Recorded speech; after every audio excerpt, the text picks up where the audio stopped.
So you're looking to buy your first property in Canada, but you're feeling maybe a little bit overwhelmed or confused. You're getting advice maybe from your uncle that bought 30 years ago, but you still really don't know where to start. Well, this video is for you. My name is Tom Storey. I'm a real estate agent in the city of Toronto. And over the last decade, we've helped hundreds of first-time home buyers get into the market. It's actually how I started building my business from when I started this just over 10 years ago. And I wish I had a video like this when I first started my journey. And even though I work in Toronto, regardless of where you're watching this or where you want to buy your first property, I'm going to give you a roadmap of everything I wish I knew when I was starting the process. If you watch this video and learn anything new, all I ask is make sure to leave this video a like so it helps the algorithm show it to more people so we can help more people get on the right track to get into the housing market. If you are in a market outside of Toronto, but you want to be connected with a pro in that area that really knows what they're doing, just let me know. You can go into the first link in the description and book a call with me. All right, you came here for information, so let's just get right into it. Step one, you're buying your first property. You have to know what potential savings accounts you have access to. And we're going to start with the first home savings account. Now, when you look at programs that have come out by the Canadian government and actually seen if they've actually done anything for first-time home buyers, honestly, we don't have a great track record. Now, the first home savings account is a good thing, the FHSA. So if you don't already have this account set up, I would say this is the first thing you need to do before you go any further in this search. So who's this account for? Well, pretty simple. It's for first-time home buyers. How does this account work? Well, you can save up to a total of $40,000 in this account with a yearly limit contribution room of $8,000. And the best part is that your $8,000 contributions per year are tax deductible. So it comes off your overall income and then you pay less taxes. What's great about this account is that the money that you put in grows tax-free. And when you take that money out, you don't have to pay taxes on the withdrawal either. The best way to sum up this account is it takes the best part of an RRSP and the best part of a TFSA, puts them together specifically for you to buy your first property. Now, the second savings tool that you have access to is your RRSP. But the difference from a first home savings account is when you take the money out, you do eventually have to pay it back. But because this has been an option for first-time home buyers long before the first home savings account became a thing, there's a good chance if you've already been saving up to this point, you have more money in that account. Recently, the Canadian government made it clear that you can take up to $60,000 out of that account to go to your first home purchase, where it used to be $35,000. If you're buying with your partner, well, you each have access to $60,000 total to take out of that account. Now that we've talked about the ways that you could save for your down payment, now let's talk about the current down payment minimums here in Canada. So if you're buying a property in Canada, let's use an example of $600,000 purchase price. Okay, so the minimums are 5% on that first $500,000. Okay, so that would be $25,000 on that first $500,000. Then after that, from $500,000 to $999,999, it's 10% minimum on that money. So in this example, it's $25,000 on the first $500,000 and 10%, which would be another $10,000 on the next $100,000. So your minimum down payment would be $35,000. Now, the minimum down payments will help you get into the market, but of course, if you put down less money on the property, then the overall carrying cost and the mortgage amount every single month is going to be higher. Something else to keep in mind is that if you buy a property in Canada and you put down less than 20% of the purchase price, you will have mortgage insurance. So that means that your mortgage is insured. It actually also means that the rate you'll get on the mortgage will be slightly lower than an uninsured mortgage because the bank just sees it as a safer product because it is being insured. But you will have that mortgage insurance tacked onto your mortgage. If you're buying an investment property, you have to put 20% down. I found over the years that a lot of first-time home buyers will think that they have to save 20% to enter the market. And although it does put you in a better position, because you have a smaller mortgage and your payments would be a little bit less, run the numbers. If you're at 12 to 15% and you still have to get mortgage insurance, we'll just check out what it would be if you had to save a little bit longer and how much time that would take. Tom from the future here. So in the editing process of this video, the federal government made a few changes to the minimum down payment rules here in Canada. And as a first-time home buyer watching this, these are going to directly impact you. So this is pretty important stuff. Now, these are coming into place December 15th, 2024. So depending on when you are watching this video, that date is very, very important. The first change is that previous to this announcement, if you're going to buy a property over $1 million in Canada, you had to put 20% down for any amount over $1 million. That $1 million just went to 1.5 million. So effectively, if you qualify, you can now buy more property for less money down. So to give you a real life example, under the old down payment rules with uninsured mortgages versus insured mortgages, because now the insured mortgage cap is rising.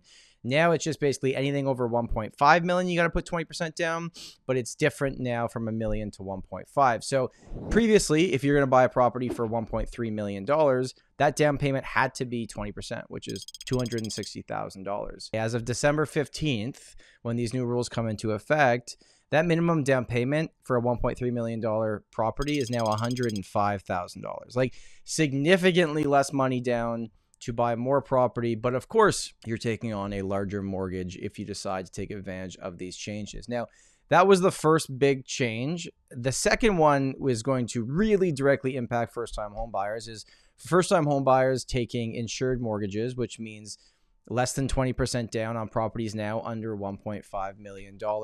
The old rules that said that if you had an insured mortgage, the life of your mortgage was capped at a 25-year amortization.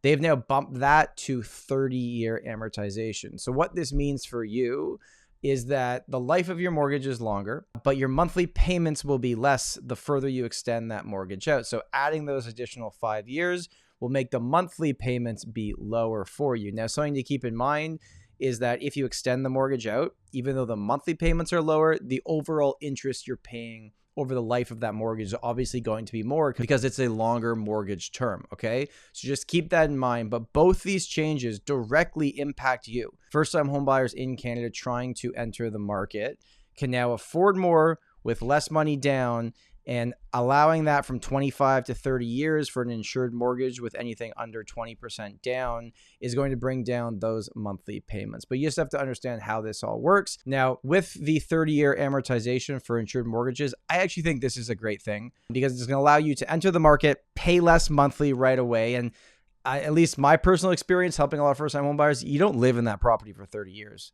People are calling me back in 3, 5, 6 years and moving up to the next place. And then it's going to depend on what rates are at that point in time. All right, Tom from the future. Hope that was helpful and enjoy the rest of the video. Now we got to talk about the actual saving for the down payment. So we've talked about the tools that you have. You have the first home savings account. You have the TFSA. And we've talked about the fact that you have to have a minimum down payment. But like, okay, well, you have maybe a decent salary and you could be approved for a mortgage, but the thing that's stopping you to get into the market is actually saving for that down payment. And for many years in Canada, people would try to save for the down payment, but the market going up because it was leveraged would somewhat outpace them. Now, more recently, that hasn't been the case, and that's obviously a good thing if you're looking to get into the market. So here's what I'd recommend. If you're currently renting, let's say in this example, your rent is $2,000 a month, okay? And if you were to buy a similar property once you had the down payment and you knew that your overall cost was going to be closer to $3,000, we'll start putting that extra $1,000 a month into a high interest savings account or in an investment account that's, you know, a little bit secure. Like, don't be too risky with it. That will help you mentally get prepared for what your new payment's going to be. But that's just the payment side of things. So how are you actually going to save for a down payment, right? And the truth is that you have to be better financially. You have to figure out like, okay, well, what amount of money do I need to have saved to put myself in a position to enter the property market? And some people are born into a better situation. Like, let's just call it what it is. Some people have money from family and that's what gets them in, right? It's just that they were in a different situation than you. If you don't have access to that, then you have to start figuring out, well, where am I spending my money? And do I want to sacrifice now and be smarter with my savings and get to a point that I can enter the market? Or, you know, just keep renting and do whatever you want to do in life. And again, there's nothing wrong with that, right? Just understanding what your goal is. I'm not a financial planner. What I will tell you that's worked the best for me in my life for everything is like, you have goals, you write them down, put it on a piece of paper. Put it together. And like, I used to have a piece of paper in my wallet and I look at every month of what my goals were before I reached a certain age in my life. And it was so powerful looking at it, having these affirmations. So that's not going to magically help you save your down payment, but it's going to start with the small things by being smart with your money. It doesn't mean you can't go get the coffee that you want every morning. The avocado toast is obviously the biggest joke on the internet. That's not going to stop you from being a first-time buyer. It's all the other things that you're spending your money on that you just have to look at your finances and get real about it and figure out, what do I need to do to get to the down payment that I need to enter the market? Now, there is a segment of potential first-time home buyers that are in this position, because I've seen this in my business. They are currently renting and they are paying under market rent, potentially in a rent-controlled environment. And they're like, you know what, I could move, but it would cost me so much more. I've saved a bit of a down payment. I want to get into the market, but my current situation is pretty comfortable. So you could also be a first-time home buyer that qualifies as an investor. So you stay in your rental situation and you buy your first property and you become a landlord and rent it out to somebody else. Now, the difference is, if you're doing this and you're buying as an investment, minimum you need 20% down. You can't buy with the minimum down payments that we talked about earlier in this video. You have to have 20% down. And depending on what market you buy in, if there's first-time home buyer credits, you may not be eligible for those first-time home buyer credits if you are not moving into that property. Okay, so now we're at the point where we've talked about the down payment, the minimum down payment, the tools that you have, the accounts that you can take advantage of. And now we have to figure out the pre-approval process. Getting pre-approved for a mortgage is kind of like buying a ticket before you get on a flight, right? It's like, you shouldn't start the search or get excited about things until you fully understand exactly how much you can afford. And the pre-approval process doesn't mean you have to buy a property. There's also a lot of misinformation out there about the fact that if your credit gets pulled once, that your score is going to go down. That's not always the case. So have these conversations, whether it's a mortgage broker or a bank, because I would say that pre-approval process, even if you think you're 3 to 5 years away from getting into the market, talk with somebody now. Figure out, okay, this is the type of property I'd like to buy. This is the average sale price for that area. Okay, now I know that. Now I'm looking at what my current income is, what my credit score is, how much money I have saved, and I can put a plan into place to get to where I want to be eventually. And there are a lot of mortgage brokers that don't have to do like an official approval for you, but can look at all your information and say to you like, hey, hypothetically, I had another client like this recently, and this is what they were approved for. So at least you can get a sense of exactly where you need to get to. And you might actually be surprised. Maybe you qualify for what you want to buy right now, and you can enter the market sooner than you thought. Once you're pre-approved for a property, then you're going to start to decide, well, am I going to take a variable rate mortgage or a fixed rate mortgage? Now, we've just gone through a complete change in mortgage rates in Canada. They went very high and now they're coming down a bit. Check out the date that I posted this video when you're trying to get, a sense of if you should go fixed or variable. I'm not here to tell you which one that you should take. What I will say is that over the long term, variable typically wins, but there's definitely moments in time, as we've learned recently, that it gets significantly higher than the fixed rate. Another thing to keep in mind is that a variable rate, when you break that mortgage, typically the penalty is only 3 months interest payment, where a fixed rate, especially a 5-year fixed rate on a larger mortgage amount, that penalty could be $10,000, $15,000, $20,000, right? And a lot of people don't really realize this. Now, I'm not a mortgage broker, so I want you to talk to a mortgage broker to figure out what works best for your situation and what's going to keep you up at night if you take one rate over the other rate, because a lot of it is just like making sure you feel secure, even if it's a slightly higher rate than another mortgage. So you've gone through the pre-approval process, figured out if you want to take a fixed or a variable mortgage. There's a few other pieces of advice I would give you for mortgages. So the life of the mortgage is called the amortization. That is typically 25 years. It can be 30 years if you put down more than 20% in most situations. If you choose that, the longer you extend that mortgage, obviously the more interest you pay over a period of time, but now your payment's going to be a little bit lower per month. Now you can do bi-weekly accelerated payments where you actually pay more to the principal portion of your mortgage. And most mortgages also allow you to do a lump sum payment every year. And that could be anywhere from 10 to 20% of the mortgage amount. And this differs depending on the lender and where you're getting your mortgage. The great thing about the lump sum payment, if you have the funds available during that year period of the mortgage, is it goes 100% to principal. When you actually run the numbers and you're paying off a large chunk of principal, it's kind of shocking sometimes, depending on where mortgage rates are at, how much interest you're going to save over the life of that mortgage. The last thing we have to talk about with mortgage rates is the mortgage stress tests. As of me filming this video, this is how it works. When you're getting a mortgage and being pre-approved, there's this thing called the stress test. And this is basically there to protect us from ourselves so that we do not over leverage ourselves and take out more money than we need. Now, when you're getting pre-approved, the stress test is 5.25% or 2 basis points higher than the mortgage that you are being approved for. So if you're watching this video as it's recently come out, there's a good chance that even if you're getting a mortgage rate at 5%, well, you're going to be stressed at 7%, right? And that's to make sure that if rates go up, you'd still be in a position to be able to pay your mortgage every single month, right? That's why this is in place. When it came in 2018, a lot of people were against it as rates went up the last few years. I think it actually is a big thing that saved the market in many different areas, that people were stressed at a much higher rate than they initially took. But if you're a little bit confused throughout that process and they're coming back to you and saying you were stressed at this rate, I just want you to understand how it works. This is legislation that is involved for everybody getting a mortgage in Canada. Now that we're a little bit into the video, I just wanted to remind you that if you are a first-time home buyer looking to get into the market here in Toronto, you can book a call with me in the first link in the description. If you're watching this in any other market in Canada, you can still do the same thing.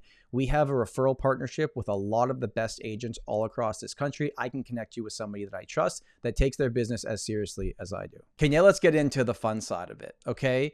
We've saved our down payment. We've taken advantage of the tools that we have access to. We've been pre-approved for the mortgage, and we're ready to get out there and start viewing properties, okay? Now, this is something I've talked about on my channel before, but if you're new here, this is really important. I will say, out of all the advice I'm going to give you, this may actually be the thing you come back to and go, oh yeah, you know what? That actually helped us make our decision. I don't want someone to buy a property and wake up the next day or the next month that they've been living there and think, oh my God, I got emotionally involved here. I made a mistake. I shouldn't have done this. I don't know what I was thinking. I don't want anyone to be put in that position. So we created a rule on our team a long time ago called the out of 10 rule.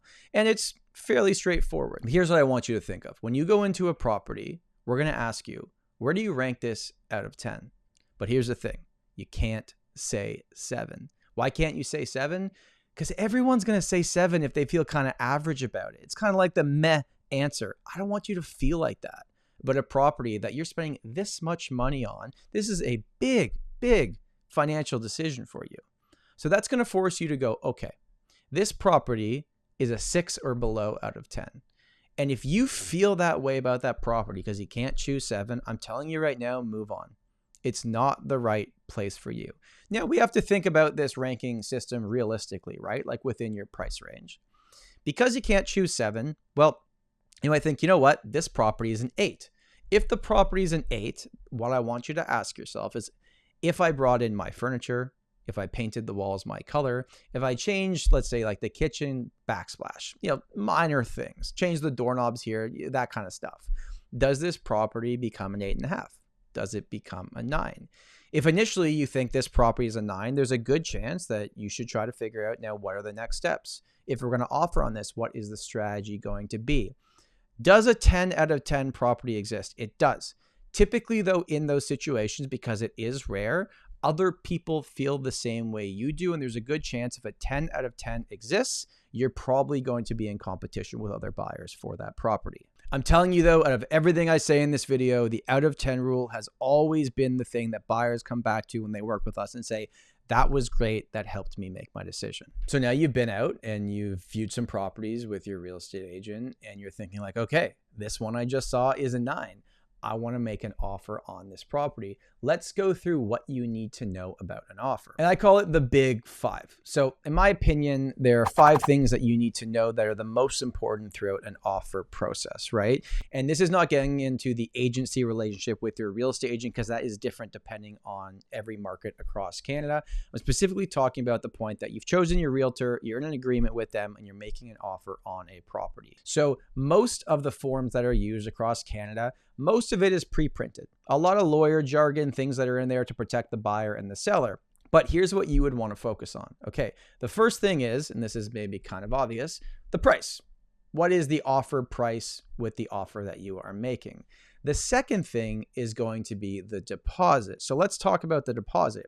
We've talked about down payment in this video so far, but a deposit is an amount of money that goes to the trust account of the listing realtor. So whether it's a Remax, a Royal LePage, whatever company it is, and it sits there until closing. Okay.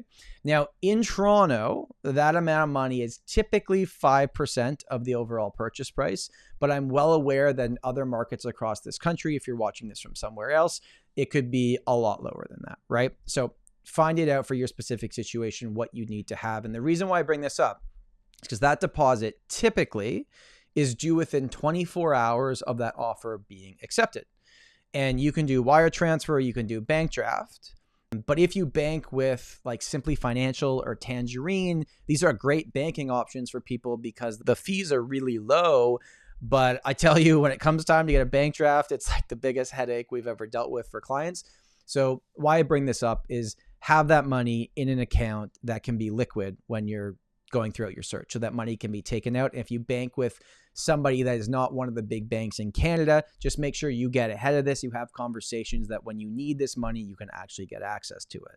Now, number 3 on the big 5 for offers would be the possession date, right? So typically a possession date could be 30 days, 40 days, 50 days, 60 days. It can really be as long as you want it to be. And in our market here, 45 to 60 is somewhat normal. So the possession date is actually the date that you take ownership of that property. And the fourth thing in the offer is something that we call the irrevocable. What does the irrevocable mean? It means that if we are sending in this offer at this price with this deposit, with this closing date to the seller, we are giving them till this time on this date to respond to us. If they do not respond to us by that time, this offer is null and void. Fancy way of saying this offer is alive until this specific time. Now, the fifth thing, the big 5, the fifth one is potentially the most important, is the conditions that are put into an offer to protect you as a buyer. Now, there's many, many different conditions, but there's maybe 3 that are the most typical. There is a financing condition because when you are being pre-approved by a bank, they are pre-approving you. But if you go buy a property without running water, they might say to you like, no, we're not letting you buy this. We're not approving you for this. So they still have to approve the property, right? So that's why an appraisal is done after the fact as well, typically in that conditional period. So there's a financing clause. And in my market, it's 3 to 5 business days. You probably already had the conversation with your bank. This is now just like getting everything exactly where it needs to be. If you're buying a condominium, the most important condition is something called a status certificate review. This is a 250-page legal document that tells you everything you'd want to know about that building. How much money is in the reserve fund? Is the current owner up to date on all their payments? Is there any ongoing liens with the property? Is there any special assessments we need to know about? What's the budget for the upcoming year? The only person that's supposed to be giving you advice, and this is a Ontario answer here, is a real estate lawyer. I know in other places in Canada that is different, but if you're buying in Ontario, a real estate lawyer is the one that's supposed to be reviewing that agreement for you. And then the third one, which is maybe the most obvious to a lot of people, is a home inspection condition. Depending on market, the seller may have already done their home inspection or not done it, and you want to do your own. Now, the way that our team at least writes in these conditions for the status, for home inspection, for financing, is the final line says something along the effect of to buyer's satisfaction. So that if we are not satisfied with the home inspection or not satisfied with what the bank came back to us with the mortgage rate, or we find something in the status certificate that makes us feel a little bit uneasy about this property, well, that's okay. It was our condition to have in there for our benefit. We can ask for a deposit back and we can walk away. So you understand how an offer works now. We talked about the out of 10 rule. When you send that offer to the seller, there's basically 3 things that can happen. They can just accept it outright, and great, that's awesome, right? They could counter it back to you saying like, hey, we got the offer. We're countering it back. Typically, this is a pricing thing. You know, we've come back at this price. We changed the closing date to this date for whatever reason. And we're okay with your conditions, but we only want you to have 3 business days instead of 5. I'm just giving you some examples here. They can counter it back and they change the irrevocable typically from buyer to seller, and now it's in your hands. Now you're the one that could accept this offer the way it is.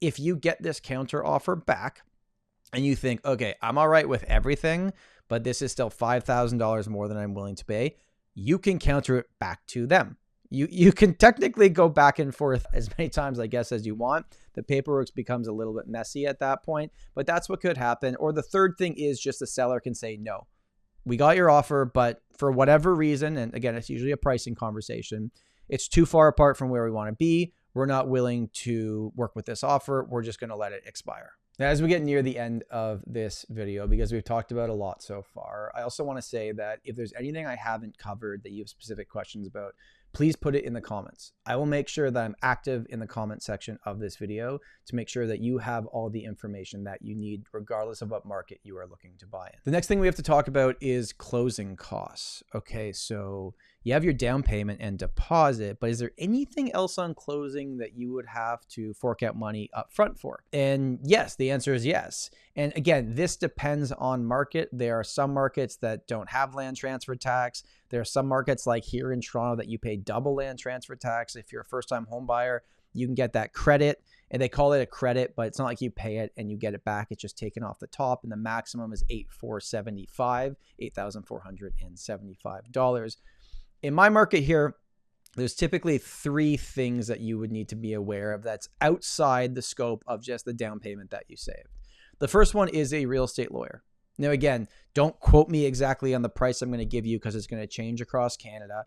I found in Toronto, it's roughly in the $1,500 range to have a lawyer help you close that property, because your real estate agent's job, I guess, like technically legally, is like finding you a property, that property firms up, being there to answer questions before closing, but then the lawyer kind of takes it over after it's a firm transaction. So real estate lawyer is one. The big one in a lot of markets across Canada is the land transfer tax. So before you even start this search, what I'd say is if you have an idea of the budget that you want to spend, look at a land transfer tax calculator for your market and figure out what you're going to have to pay on closing, because land transfer tax is cash on closing. Okay, so that's like outside the scope of the down payment that you've saved for. And there's a few other things to consider. If you do your own home inspection, well, you're going to have to pay for that home inspection. If I could just give everybody some advice on how you need to prepare yourself to enter the housing market, you can look at graphs and charts all day long. Trust me, I do it for a living. But there's really 3 things if I were a buyer that I would focus on. The first one would be based on the area that I want to buy, in the price point that I am interested in for that type of property, how many days is the average days on market sell for a property that I'm looking to buy? Let's say, for example, that number is 30. If I know that going into my search and I go out and see a property with my real estate agent that's been in the market for 47 days, I know the market has already told that property that it's not priced correctly and that you have some ammo when you're negotiating with them on why you're coming in at a lower price. Also, and this is kind of going off topic here, but if you see a property that's in a great area that has everything you want, but the pictures are just crap, go see it. Take advantage of their bad marketing, right? You're not there to try to get the seller more money. You're buying a property, especially your first property, like you want to get it for the absolute best price. So take advantage of the things that come up that you can control. The second thing I think that you should know before you get this process started is just like we talked about the days on market. I also want you to know for the properties that have sold recently, what was the average list versus sale price? Okay. So let's say there was, 30 properties that were similar to what you wanted to buy that have sold in your area in the last 60 to 90 days. Your real estate agent can put those all together and tell you the average, like, hey, of those 30 that sold, on average, they got 98% of the asking price or whatever the number is. So at least you get an idea of like, okay, the stuff that is selling under asking. Or maybe you find out for whatever you're trying to buy, like if you're trying to buy in Toronto and Leslieville for a semi-detached house for your first Property, it's like, well, the average list versus sale is 108 because they all have offer dates and listed low and they're selling over asking price. So these are things that you'd want to know going into it so that nothing is a surprise for you. And the final thing is months of inventory. This is by far the best metric to understand what a market is doing. Is it a buyer's market, a seller's market, or a balanced out market? The way that you calculate months of inventory is over the last 30 days, or you could use a 3-month rolling average, is how many properties were on the market at the end of that month and how many sold, right? You take the properties that were on the market, you divide it by the ones that sold, and it gives you a number.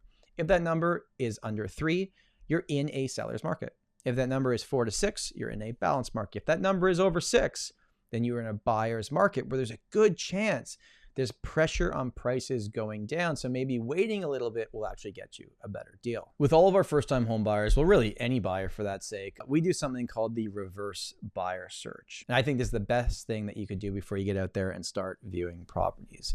So typically you're looking to buy a property, you get on a daily search from your real estate agent and you get properties that match your criteria every single day.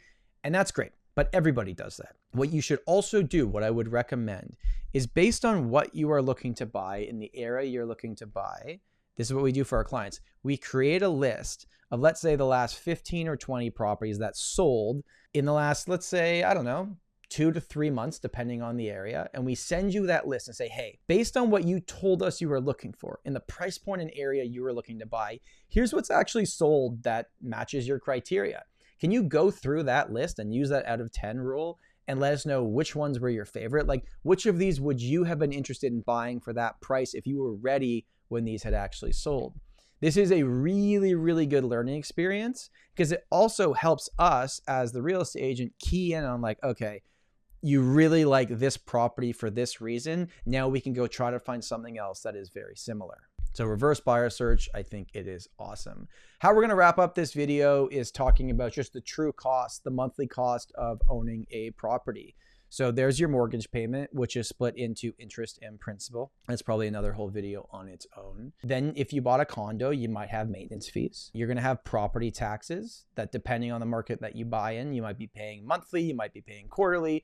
It all depends on that. You're going to need home insurance, right? And then things like cable and internet and like really sitting down and running all the costs of like, what is it going to cost me every single month to truly own this property?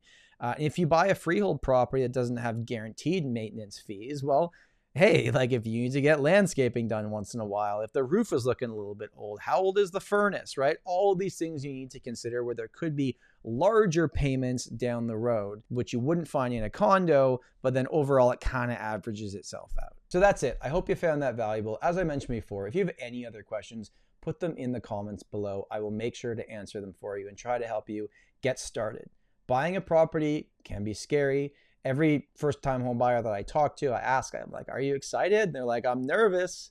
I'm like, nervousness is excitement. It's got to train your brain that way. I don't want you to go in emotional. I want you to be logical about it. I want you to be numbers-based. I want you to understand what you're doing. I want you to work with somebody that you trust, right? And this isn't a pitch that says that you have to work with us to buy your property, but like, I just want you to understand all these things because so many people just get into the market. They don't think about anything. They just buy a property and they really just have no idea what's going on. I'm not saying you have to become an economist before you buy your first property. All I'm saying is everything we talked about today, going back to when I bought my first property when I was 23 years old, I wish I had this much experience knowing what I know now. So hopefully I can pass that along to you. My name's Tom Storey. Thank you so much for watching. And remember, home is where your story begins.